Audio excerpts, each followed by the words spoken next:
Alright guys, welcome back to the channel. I'm diving back into another critically acclaimed, very famous beer. It is yet again another year of Hopslam. So guys, they've kind of changed the release date on this. This used to be in the beginning of the year, every year, once a year.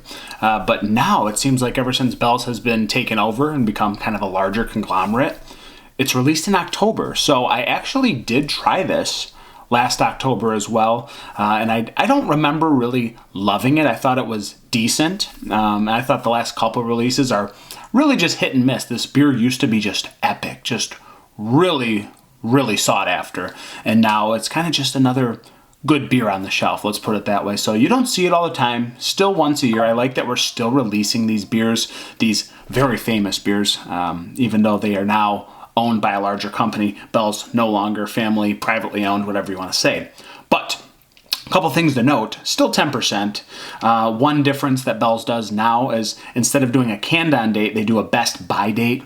I'm not thrilled with that. I don't really enjoy that, but it seems like a lot of the bigger breweries do that. It helps with shelf stability, I understand, and when you're in mass distribution, that makes sense. But guys, there's nothing really to say. We've reviewed this beer so many times on the channel. It's kind of silly at this point. I don't know why I still review it, but I guess you can call this the 2023 Hopslam review. So I actually was confused the last time I reviewed it because I was like, is this the 2023? But now I understand. They just drop it at a different time in the year now. So it's October. We are going to go for a hefty pour and see what we're working with.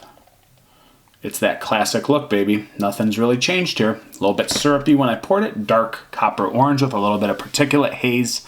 A little bit of thickness. Just gripping onto this beer. It looks good. Nice fluffy head sitting on top. Looks like that West Coast, or, you know, big double, mid-American, whatever you want to say.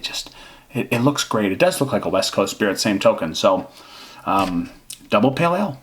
India pale ale brewed with honey. We know. We don't need to get into more details. Let's go to an aroma.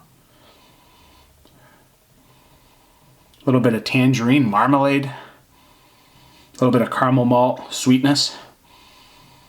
Citrusy, slightly stone fruity, slightly tropical. Actually smells really good.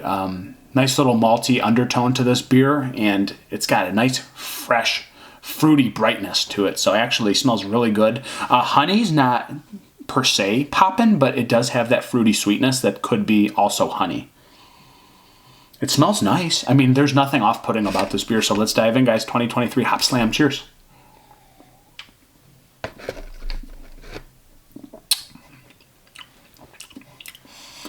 A little bit of booziness on the back end, typical. Some resinous pine. Some dry floral.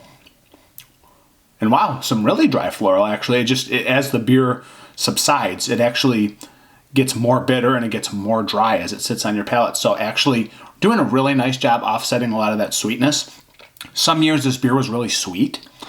This feels like it's a little bit more well-balanced or a little bit drier on the back end, especially as it finishes, but that was the first sip. Let's go for a second.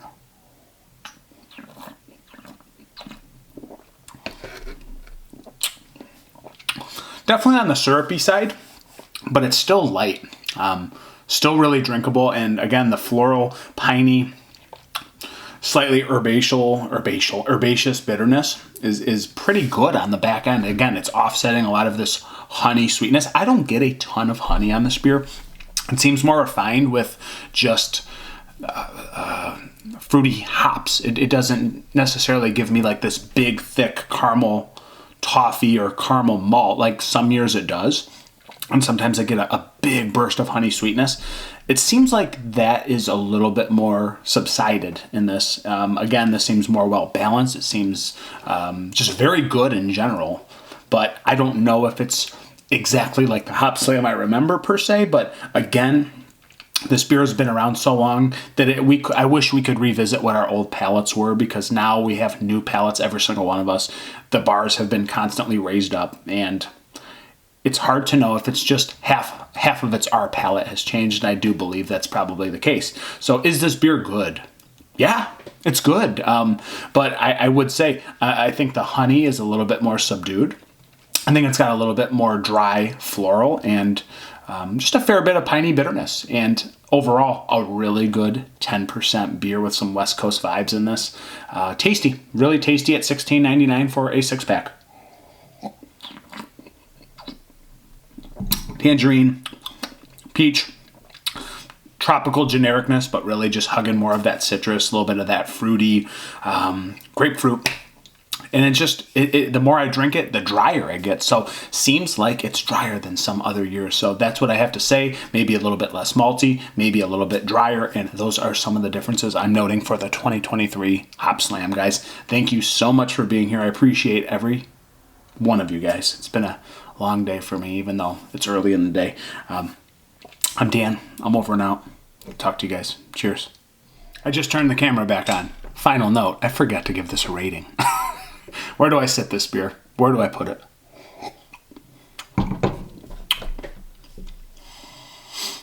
4.1 out of 5. That's where I stand. Thanks for being here, guys. Peace out.